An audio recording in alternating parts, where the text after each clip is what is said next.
smart people over at Right Wing Watch decided to dig up the archive and take a look at some of the older Pat Robertson things. We all know. Of course, when we do these segments, we're semi-piling on because we already know that we're dealing with not bright people when we talk about the Pat Robertson, the Brian Fishers of the world. But I wanted to play this for you for a couple reasons. This is a oldie but a goodie from Pat Robertson. There's a lot to say about this. Let's listen and then we'll break it down. He's going to have a second term. He's going to win.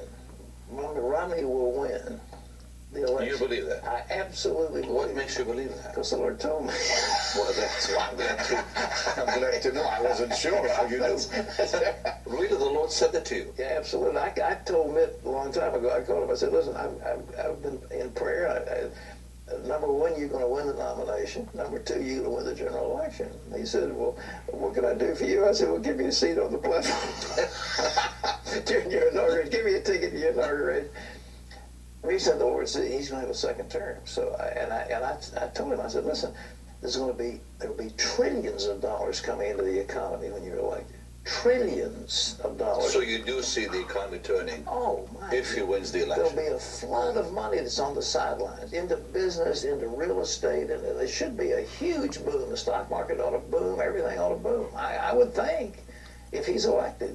If on the other hand... But the Lord told you he would be. Yes. That's right.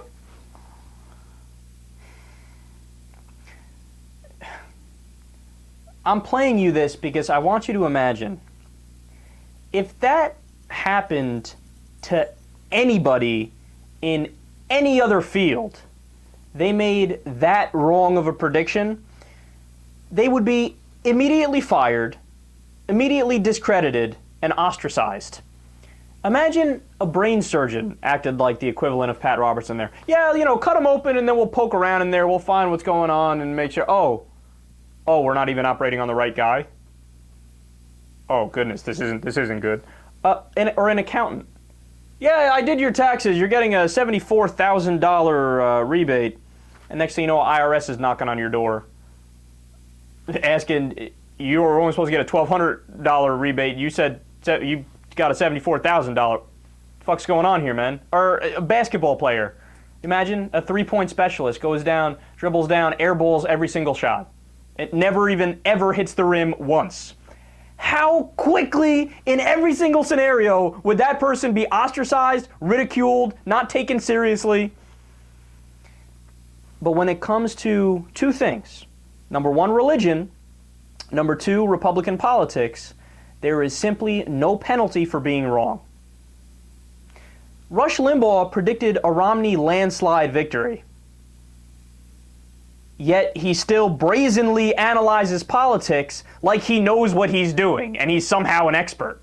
Larry Kudlow did the same thing. I think he said Romney 340 something, or it was somewhere between 320 and 340 in electoral votes. It was the exact opposite. So why would anybody take these guys seriously?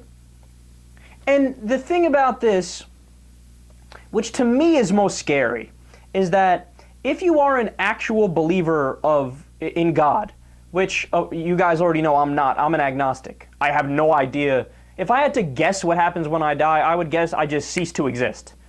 As the great Penn Jillette on some issues says, are you scared of 1890?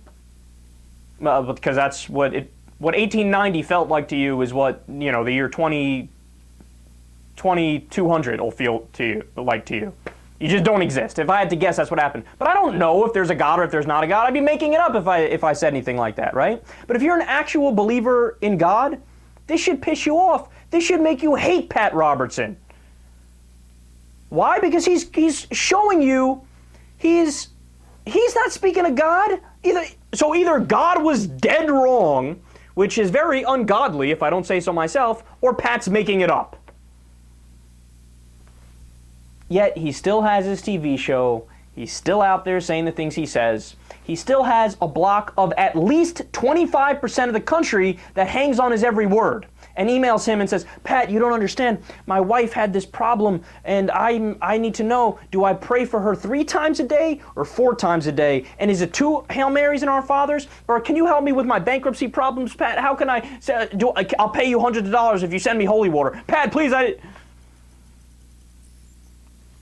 stay as far away from these frauds as you possibly can.